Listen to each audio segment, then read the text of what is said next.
안녕하세요. 반갑습니다. 오늘도 하나님 말씀으로 하루를 시작하는 모닝빵에 오신 여러분들 주님의 이름으로 환영하고 축복합니다. 로마 군인들은 전쟁을 할 때 항상 사방이 뻥 뚫려져 있는 평원의 텐트를 치고 평원을 중심으로 전투를 벌였습니다. 이러한 전투의 형태를 캠페인이라고 부릅니다.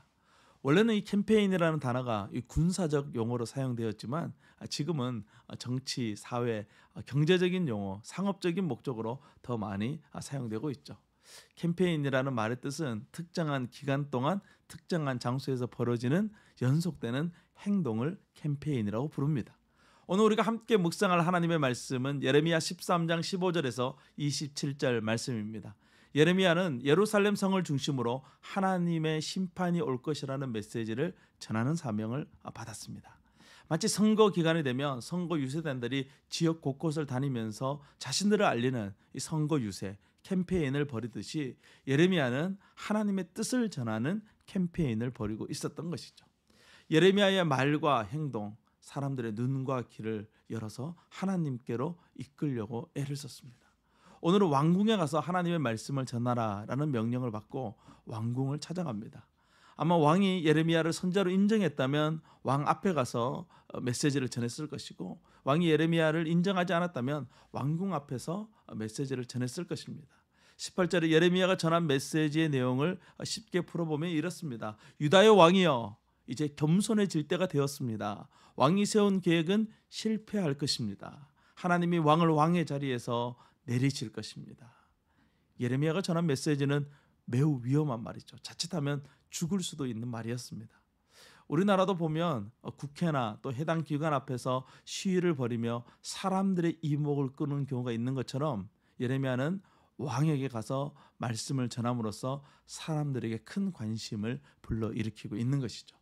예레미야는 말합니다. 너희는 들으라, 귀를 기울이라 라고 말하면서 하나님의 메시지를 전합니다. 그 메시지는 첫 번째 예루살렘에 어둠이 몰려오고 있다는 거예요. 여기서 말하는 어둠은 죽음을 의미합니다. 전쟁으로 말미암아 예루살렘에서 수많은 사람들이 죽게 될 것이다 라고 말하는 것이죠. 두 번째는 네겝의 성읍들이 봉쇄될 것이라는 거예요. 네겝은 이스라엘 남쪽에 있는 광야를 말하는데 이스라엘 백성들이 전쟁이 나면 남쪽으로 도망칠 것인데 그 퇴로가 막혔다는 거예요. 그로 인해서 전쟁이 날 때 더욱 크게 피해가 일어날 것이다 라고 말하는 것이죠. 세 번째는 포로로 끌려가게 될 것이라는 거예요. 살아남은 사람들은 바벨론 포로로 끌려가게 된다는 것이죠. 네 번째는 하나님을 잊어버리고 우상을 신뢰하는 것이 이 모든 심판의 원인이라는 것을 깨달으라는 거예요. 다섯 번째는 하나님께서 이스라엘의 악한 행동을 모두 지켜보고 계시다는 거예요. 여섯 번째는 이스라엘은 죄에서 돌아설 수 없는 지경에 이르렀다라고 말합니다. 마지막 일곱 번째, 그럼에도 하나님은 여전히 이스라엘이 돌아오기를 기다리고 계시다는 것이죠. 하나님은 예레미야 선지자를 통해서 회개를 촉구하는 캠페인을 벌이고 있습니다. 한 번 들어서는 안 되기에 계속해서 여러 모양으로 반복해서 전하시는 것입니다.